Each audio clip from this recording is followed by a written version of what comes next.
welcome to Sports News. Another top seed has bowed out of the Australian Open, and this time it's the world number 3 Rafa Nadal.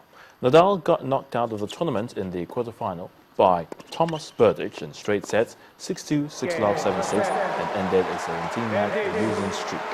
The Czech won 3 of his first 4 meetings with the 14-time Grand Slam champion, but had not tasted victory over the Spaniard since 2006. The 17 straight defeats equaling a record in the Open era.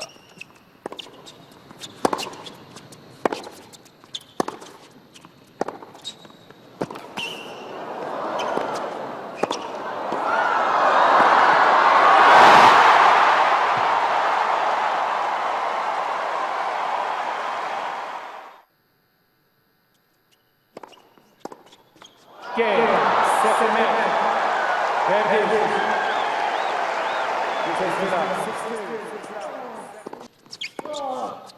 Andy Murray ended the hopes of Australian tennis fans when he defeated 19-year-old Nick Kyrgios 6-3, 7-6, 6-3 to reach his 5th Australian Open semi-final.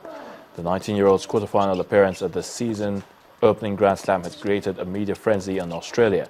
Newspapers devoted substantial space to the match earlier on, while the host broadcasters even had a countdown clock on the match for 24 hours and interviewed anyone associated with Kyrgios they could.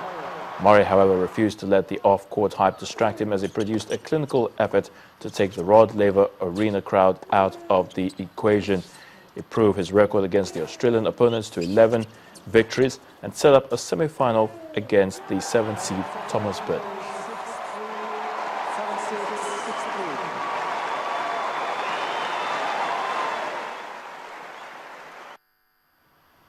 And now to football. Andre Ayew scored a goal to put Ghana into the Africa Cup of Nations quarter-finals as Group C winners. Mandela Mazango gave South Africa the lead when he scored a spectacular volley from 25 yards.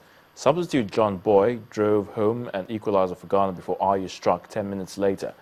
Algeria joined the Ghanaians in the quarter-finals after they beat Senegal 2-0. Leicester City star Riyad Mahrez struck the opener in the 11th minute. The Dallas Foxes got their second goal 8 minutes from regulation time when Nabil Bentaleb drove in from 18 yards.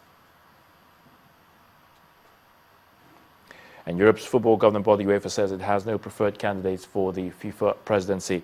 The Dutchman Michael van Praag became the 4th man to challenge Sepp Blatter for the job when he joined the race on Monday.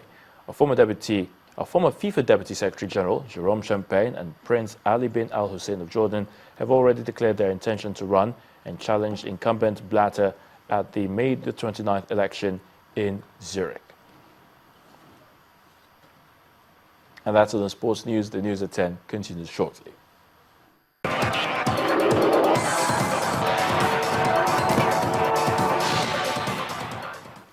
Away from sports news on the foreign scene, 3 people have been killed following an attack by gunmen on a luxurious Corinthia hotel in the Libyan capital, Tripoli. A car bomb also exploded outside. Witnesses said they heard gunshots and saw people running away from the hotel to the underground garage. Officials said 3 guards were killed by the car blast. Corinthia Hotel is popular with foreign diplomats and government officials. Even the United Nations support mission in Libya has hosted several workshops at the hotel. ISIS claimed responsibility for the attack on a Twitter account, but local media say that cannot be verified. And the main news again. INEC is assured of overcoming challenges to the distribution of more permanent voter cards before the 2015 election date, promising that Nigerians will not be disenfranchised. European Union election observers have promised continued assessment of INEC's preparedness for the election.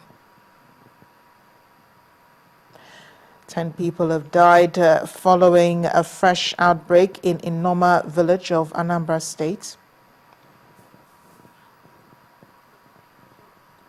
Thank you for staying with us tonight. I am Amarachi Ubani. Good night.